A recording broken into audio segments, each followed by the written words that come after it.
ಎಲ್ಲರಿಗೂ ನಮಸ್ಕಾರ. ನನ್ನ ಚಾನಲ್ಗೆ ತಮ್ಮೆಲ್ಲರಿಗೂ ಸ್ವಾಗತ.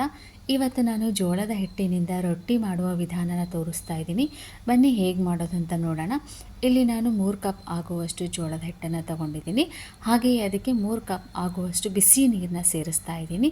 ನೋಡಿಕೊಂಡು ಹಂತ ಹಂತವಾಗಿ ಬಿಸಿ ನೀರನ್ನ ಸೇರಿಸಬೇಕು.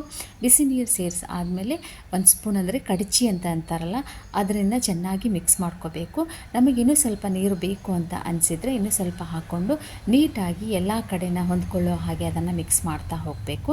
ನೋಡಿ, ಈ ರೀತಿ ಮಿಕ್ಸ್ನ ಮಾಡ್ತಾ ಇದ್ದೀನಿ ನಾನು.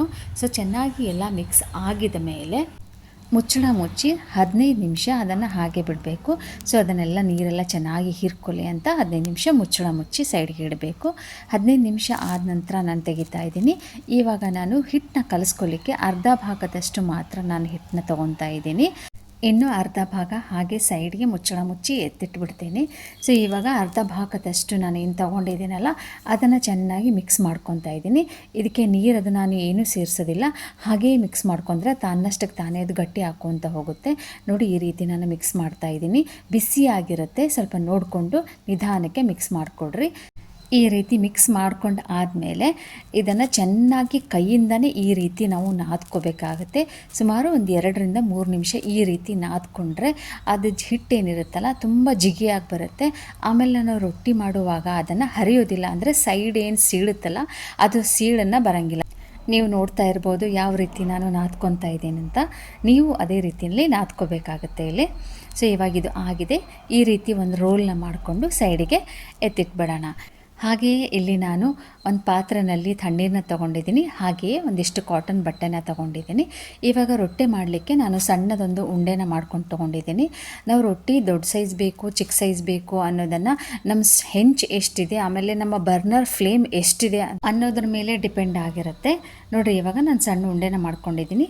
ಹಾಗೆಯೇ ಒಣ ಹಿಟ್ಟನ್ನು ತೊಗೊಂಡಿದ್ದೀನಿ, ಅಂದರೆ ಜೋಳದ ಹಿಟ್ಟನ್ನೇ ತೊಗೊಂಡಿದ್ದೀನಿ. ಇವಾಗ ನಾವು ರೊಟ್ಟಿ ಮಾಡೋ ಪ್ಲೇಸಲ್ಲಿ ಸ್ವಲ್ಪ ಒಣ ಹಿಟ್ಟನ್ನು ಹಾಕಿ ಹಾಗೆ ಕೈಗೂ ಸ್ವಲ್ಪ ಒಣ ಹಿಟ್ಟನ್ನು ಸೇರಿಸ್ಕೊಂಡು ಈ ರೀತಿ ಬಡಿಲಿಕ್ಕೆ ನಾವಿಲ್ಲಿ ಸ್ಟಾರ್ಟ್ ಮಾಡಬೇಕು. ನೀವು ನೋಡ್ತಾ ಇರಬೇಕು ನಾವು ಯಾವ ರೀತಿ ಬಡಿತಾ ಇದ್ದೀನಿ ಅಂತ. ಮೊದಲು ಒಂದು ಕೈಯಿಂದನೇ ಬಡ್ಕೊಂಡು ಅದಾದಮೇಲೆ ಸ್ವಲ್ಪ ದೊಡ್ಡದು ಆದಮೇಲೆ ನಾವು 2 ಕೈಯಿಂದ ಬಡಿಯೋಕ್ಕೆ ಸ್ಟಾರ್ಟ್ ಮಾಡಬೇಕು. ಸ್ವಲ್ಪ ಕೆಳಗಡೆ ನಮಗೆ ಹಿಟ್ಟು ಬೇಕು ಅಂತ ಅನಿಸಿದರೆ ನಾವು ಹಿಟ್ಟನ್ನು ಹಾಕ್ಕೋಬೇಕಾಗತ್ತೆ. ಅದಾದಮೇಲೆ ರೊಟ್ಟಿ ಸ್ವಲ್ಪ ತಿರುಗಲ್ಲ ಅಂತ ಅನಿಸಿದರೆ ಕೈಗೆ ಸ್ವಲ್ಪ ಲೈಟಾಗಿ ನೀರನ್ನು ಹಚ್ಕೊಂಡು ನಾವು ಬಡಿಲಿಕ್ಕೆ ಸ್ಟಾರ್ಟ್ ಮಾಡ್ಬೋದು.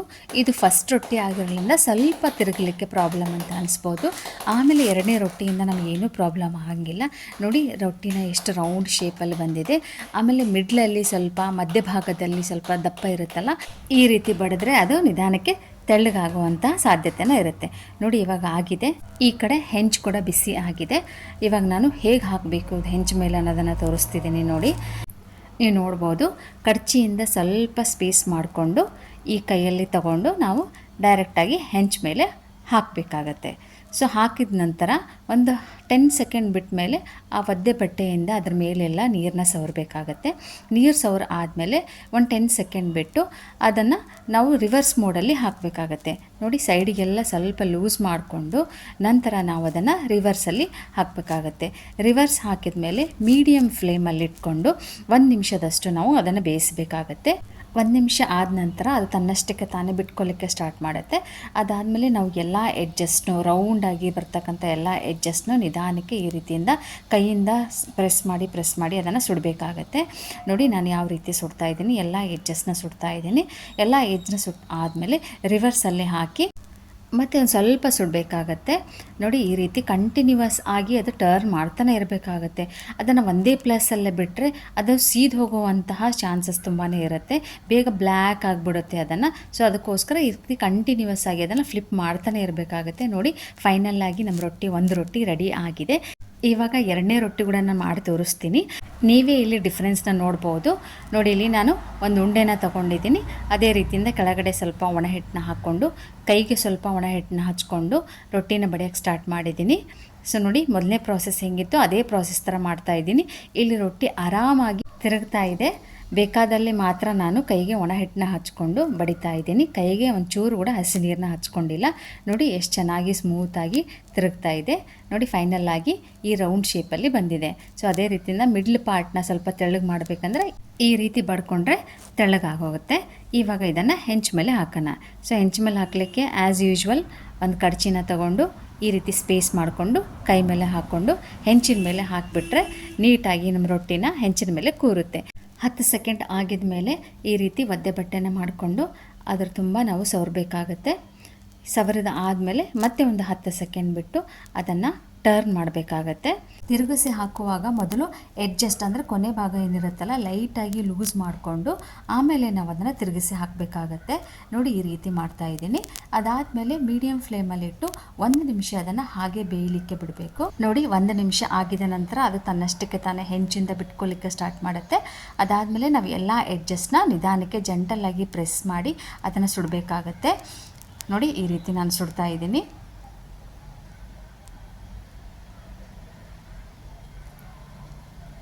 ಇವಾಗ ಇದನ್ನು ರಿವರ್ಸ್ ಮೋಡಲ್ಲಿ ಹಾಕಿದಾಗ ನೋಡಿ ಹೇಗೆ ಅದನ್ನು ಉಬ್ಕೊಂಡು ಬರುತ್ತೆ ಅಂತ. ನಾವು ಒಂದೇ ಪ್ಲೇಸಲ್ಲಿ ಬಿಡಬಾರ್ದು ಅಂತ ನಾನು ಮೊದಲನೇ ರೊಟ್ಟಿ ಮಾಡುವಾಗಲೇ ಹೇಳಿದ್ದೆ. ನೋಡಿ ಇವಾಗ ಹಾಗೆ ಟರ್ನ್ ಮಾಡ್ಕೊತಾನೆ ಇರಬೇಕಾಗತ್ತೆ. ನೋಡಿ ರೊಟ್ಟಿ ಹೇಗೆ ಉಬ್ಕೊಂಡು ಬರ್ತಾ ಇದೆ ಅಂತ. ಫುಲ್ಕ ಅಂತ ನಾವು ಕರಿತೀವಲ್ಲ ಚಪಾತಿ ಹಿಟ್ಟಿನಿಂದ ಮಾಡೋದನ್ನು, ಅದೇ ರೀತಿಯಾಗಿ ಉಬ್ಕೊಂಡು ಬರ್ತಾ ಇದೆ. ಸೊ ಉಬ್ಕೊಂಡು ಬಂದ ತಕ್ಷಣ ನಾವು ಅದನ್ನು ಹಾಗೆ ಬಿಡಬಾರ್ದು, ಯಾಕಂದರೆ ತಳ ಅದನ್ನು ಹೊತ್ಕೊಂಡು ಬಿಡುತ್ತೆ. ಇಮಿಡಿಯೇಟಾಗಿ ನಾವು ತೆಗೆದು ಬಿಡಬೇಕಾಗತ್ತೆ.